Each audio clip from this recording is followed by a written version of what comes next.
we believe a deal can be done. It's in everybody's interest that a deal does get done, but it has to be a deal which puts the bomb beyond Iran's reach. There can't be any compromise about that. So if we're going to get this done here over the next few hours, Iran has got to take a deep breath and make some tough decisions to ensure that those red lines can be met. Everyone is taking quite a lot of deep breaths around the world today because, quite frankly, what is happening in the negotiations between the 5+1, the United States, the other world powers, and the Iranian government right now will indeed have repercussions for the rest of the world for many years to come. Now in Boston, Massachusetts, we are awaiting the President of the United States. Barack Obama is there at the Edward M. Kennedy Library. He is ready to speak. However, we are going to wait until he does indeed step up to the podium. We'll have that live shot for you here momentarily that we are now watching. The President will undoubtedly have some sort of news to announce, perhaps, or else some sort of excuses to announce, if you will. The President, I am now being told, is coming to the podium. Everybody is waiting to hear what he will say, what he might say about the Iranian negotiations. They have until midnight Eastern time tonight. I believe it's midnight Eastern or midnight local there. I have to be sure of the exact time. But we are waiting to make sure that they reach the end of those negotiations, and Iran has said that they are ready to pull out. Now, let's wait because this is not the president. So let's just listen in for a couple of minutes here and see who we have. Leaders Lott and Daschle, Senators McCain, Warren and Markey, Mayor Walsh, Dr. Jean McCormick, Bob Corrett, Keith Motley, Cardinal O'Malley, to all of the senators, members, and elected officials who have joined us today, to the Boston Pops, the Children's Choir, Stokes Mitchell, friends. On behalf of Ted's sister Jean, Ted Jr. and Kiki, Patrick and Amy, Curran, Caroline, and the entire Kennedy family standing beside me literally and in spirit, we are honored and grateful you all could be here. 36 years ago, my husband came here to dedicate the Presidential Library next door. Speaking about the older brother he loved and admired so deeply, Teddy called the moment a culmination, a happy rendezvous with history that makes his memory come alive. Today, the same is true for all of us who loved Edward M. Kennedy. It seems like only yesterday I was standing with Teddy at a window on the 7th floor of the JFK Library, looking down on the plot of land where this institute now stands. It was an empty, low-lying field, but he had a vision that something extraordinary could rise from it. As we looked out that window, Teddy pointed to a little pine tree and said to me, "That's where the Institute is going to be." And we stood there for a moment, imagining what it would look like. An institute with a full-scale recreation of the U.S. Senate, right here in Boston, the city of his birth, that he loved so much. Now, thanks to the heroic efforts of so many incredible people, we're going to bring it back here for just a moment. We're going to keep watching what is happening now. This is the opening of the Edward Kennedy Institute, and you see that President Obama is there, and they are waiting him to speak. We also want to keep you updated on the reason why we are covering this today, simply because of the Iranian nuclear negotiations and the deadline that is coming this evening. The last word goes to an Iranian defector who has in the last 24 hours come out and made the statement that the U.S. is negotiating mainly to speak on the behalf of Iran. This is a gentleman by the name of Amir Hossein Motagi, and his quote is, "The U.S. negotiating team are mainly there to speak on Iran's behalf with other members of the 5+1 countries and convince them of a deal." This also comes up as the Iranian nuclear talks have at this moment hit something of a stumbling block that everybody is working on at this moment. The Iranian officials have backed away. It is is one element of the agreement says that they are no longer agreeing to ship atomic fuel out of the country. There was a thinking process that perhaps they would send it to Russia for a time, but now they are backing off on this. Many of the experts, many of the commentators, many of those who have covered the Iranian government and negotiations such as these for years will tell you that this is very much along the line of what Iran will usually do. They will wait until the last minute. They will come up with something inside of the agreement, and that is the point that they will make as to why they are no longer proceeding. So we wait for this evening as they move towards that deadline tonight. And this is also, we should point out, in light of Benjamin Netanyahu calling it the Iran-Luzon-Yemen axis. He is basically slamming away at the Obama administration, saying that this is a very dangerous deal for humanity. And this is also something that the government of the United States needs to slap down on when it comes to the Iranians and make sure that they stick to their guns on this. There are a number of people today who are basically speculating as to what will come out of the agreement this evening. Basically no agreement. There are many people at this moment who are saying that this will wind up being another failed attempt to get Iran in line with the rest of the international community. So we work on this. It is a minute-by-minute event, and we are waiting for the president to step up and speak again. Again, Boston, Massachusetts, the Edward Kennedy Institute. His family now is having a couple of things to say, but we are going to keep bringing it back here until we get to the president, until we get to this, because we do want to keep you posted on everything that is happening, because frankly, this is the story today. There are many other stories. What's happening in Indiana, certainly the investigation of the Germanwings flight. But this nuclear negotiation today has split the American government in half in so many ways in the last couple of weeks.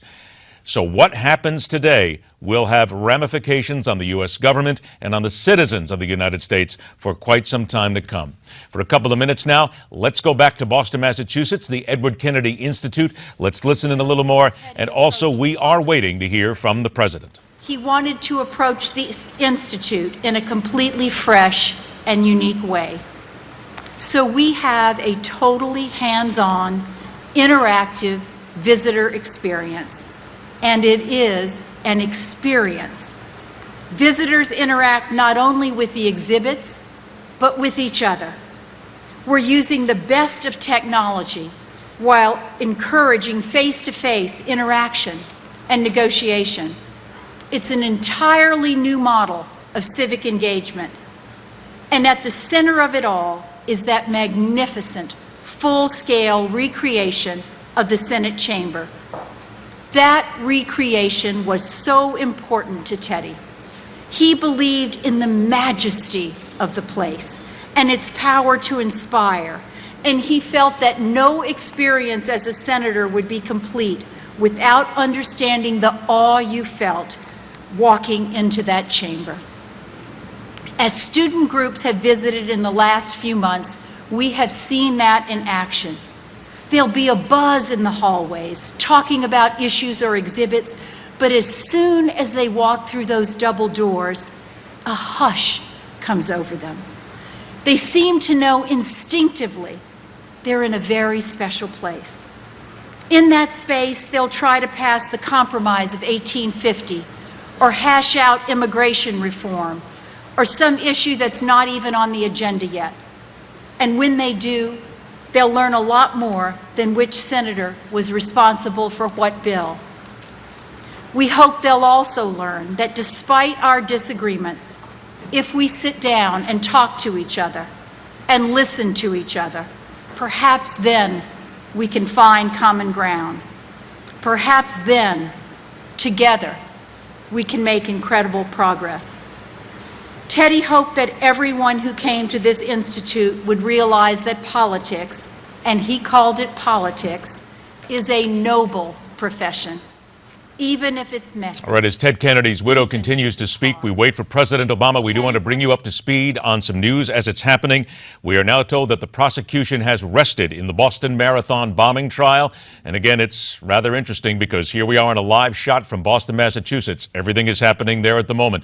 Again, the prosecution has rested in the trial of Dzhokhar Tsarnaev, the remaining Boston Marathon bomber. We will have more on that as the day continues. And again, we are going to stay with this until the president comes up and and makes his statements. Undoubtedly, he is going to talk an awful lot about Ted Kennedy, but there may indeed be something that he will say about the Iranian negotiations today that are going on. It is a huge story. Once again, back to Boston, Massachusetts now, the Edward Kennedy Institute, as we await the president. The Institute is going to inspire us to do it again. Teddy actually spoke those words in 2008 at the Democratic National Convention. Despite his own illness, he was looking to the future, and he was looking forward to speaking on behalf of a dear friend, the then junior senator from Illinois, a legislator Teddy had recruited to his Senate committee, and there was no higher compliment than that. So it is my great honor to introduce a man my husband loved and admired so much, he gave him a puppy. A man who understands the power and promise of our democracy. A man who stood up and fought for, and at long last signed a bill enshrining in law what Teddy called the cause of his life, health care for all Americans.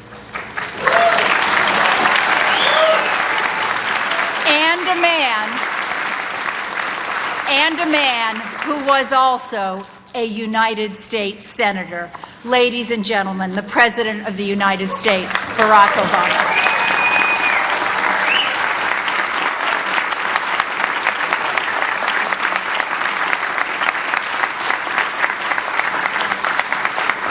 Thank you. Thank you so much. Thank you. Thank you very much. Please, have a seat. Thank you. Thank you so much. To Vicki, Ted, Patrick, Karen, Caroline, Ambassador Smith, members of the Kennedy family, thank you so much for inviting me to speak today. Your Eminence, Cardinal O'Malley, Vice President Biden, Governor Baker, Mayor Walsh, members of Congress, past and present, and pretty much every elected official in Massachusetts. It is an honor to mark this occasion with you. Boston, know that Michelle and I have joined our prayers with yours these past few days for a hero, the former Army Ranger and Boston police officer John Moynihan, who was shot in the line of duty on Friday night.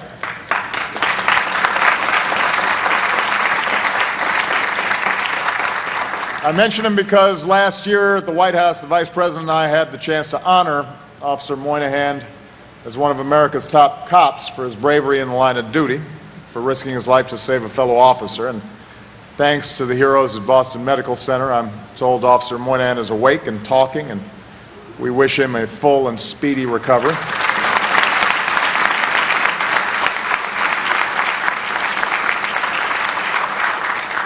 I also want to single out someone who very much wanted to be here, just as he was every day for nearly 25 years, as he represented this Commonwealth alongside Ted in the Senate, and that's Secretary of State John Kerry.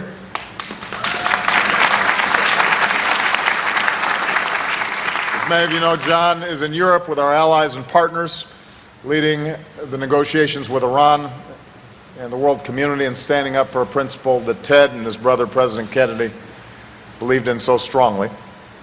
Let us never negotiate out of fear, but let us never fear to negotiate. And finally,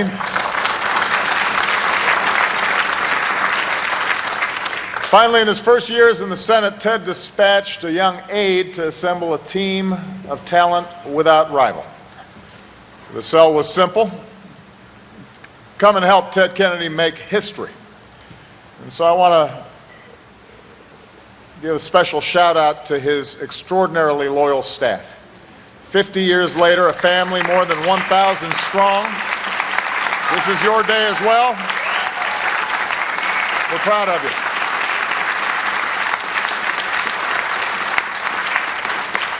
Of course, many of you now work with me.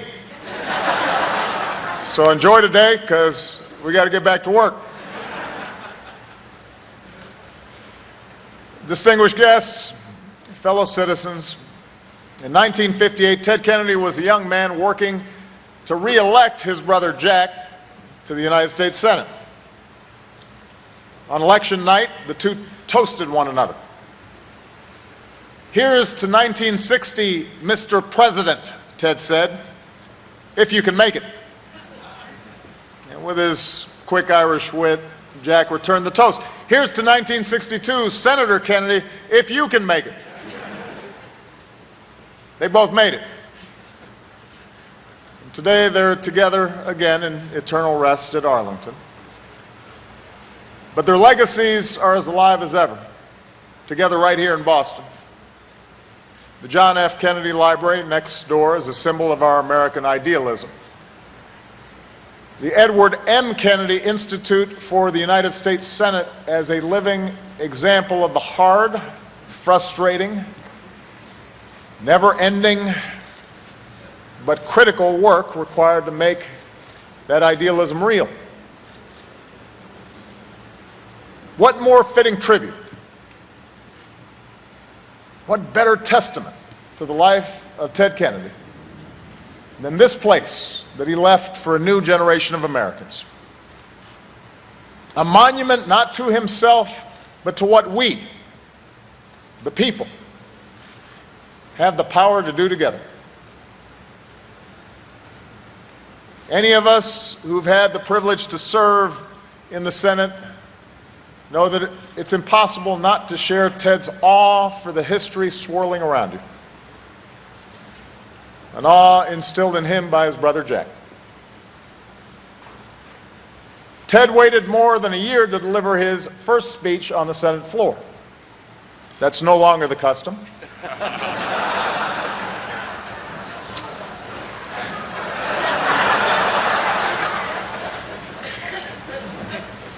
It's good to see Trent and Tom Daschle here because they remember what customs were like back then. And Ted gave his speech only because he felt there was a topic, the Civil Rights Act, that demanded it. Nevertheless, he spoke with humility, aware, as he put it, that a freshman senator should be seen, not heard, should learn and not teach. Some of us, I admit, have not always heeded that lesson. But fortunately, we had Ted to show us the ropes anyway. And no one made the Senate come alive like Ted Kennedy. It was one of the great pleasures of my life to hear Ted Kennedy deliver one of his stem winders on the floor. Rarely was he more animated than when he'd lead you through the living museums that were his offices. He could and he would tell you everything that there was to know about all of it.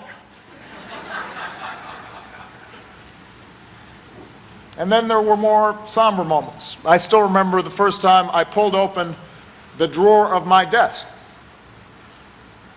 Each senator is assigned a desk, and there's a tradition of carving the names of those who had used it before.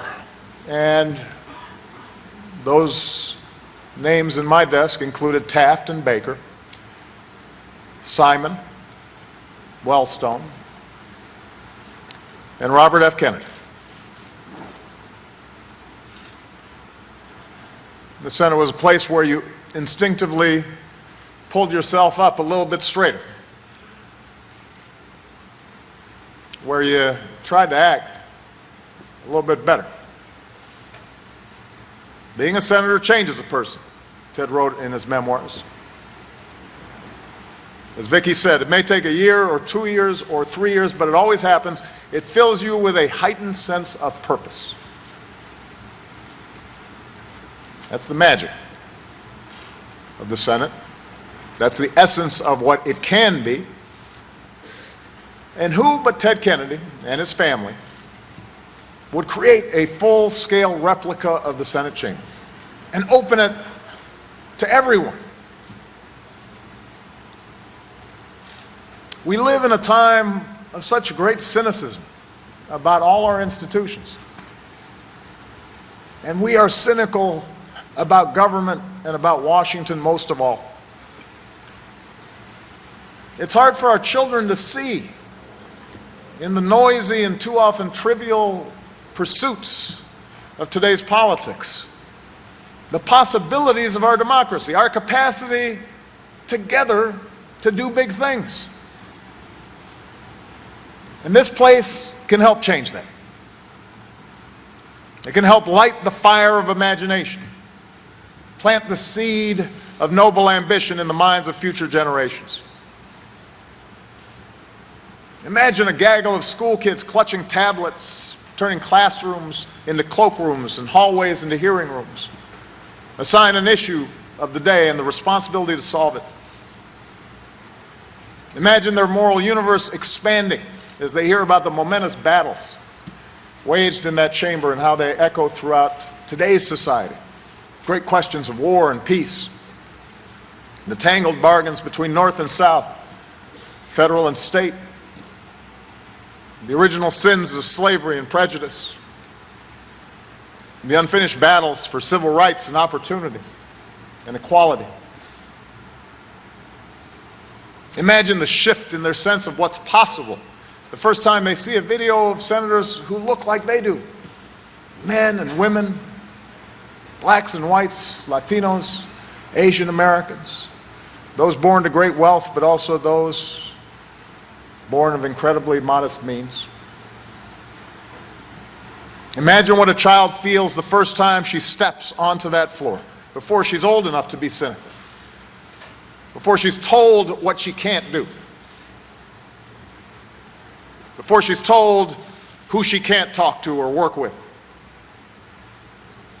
what she feels when she sits at one of those desks, what happens when it comes her turn to stand and speak on behalf of something she cares about and cast a vote and have a sense of purpose.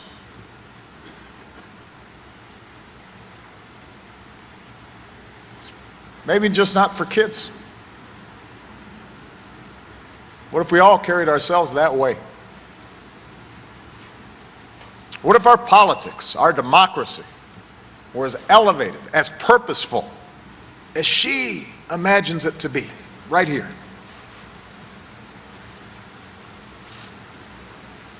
Towards the end of his life, Ted reflected on how Congress has changed over time. And those who served earlier, I think, had those same conversations. It's a more diverse, more accurate reflection of America than it used to be, and that is a grand thing, a great achievement. But Ted grieved the loss of camaraderie and collegiality, the face-to-face interaction. I think he regretted the arguments now made to cameras instead of colleagues, directed at a narrow base instead of the body politic as a whole. The outsized influence of money and special interests, and how it all leads more Americans to turn away in disgust and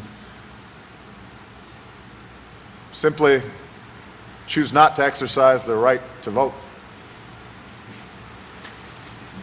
Now, since this is a joyous occasion, this is not the time for me to suggest a slew of new ideas for reform, although I do have some. Maybe I'll just mention one. What if we carried ourselves more like Ted Kennedy? What if we worked to follow his example a little bit harder? To his harshest critics, who saw him as nothing more than a partisan lightning rod, that may sound foolish, but there are Republicans here today for a reason. They know who Ted Kennedy was. It's not because they shared Ted's ideology or his positions. but because they knew Ted as somebody who bridged the partisan divide over and over and over again with genuine effort and affection in an era when bipartisanship has become so very rare. You have been listening to the President of the United States. He is speaking at the opening of the Edward Kennedy Institute in Boston, Massachusetts, and any hope we had whatsoever of the President perhaps addressing what is happening in the Iranian negotiations have certainly been dashed when it comes down to much is simply just accolades, if you will, for Ted Kennedy. So we are going to leave that press conference, or I should say that appearance, if you will. Let's not call it a press conference because I doubt the President will be taking any questions.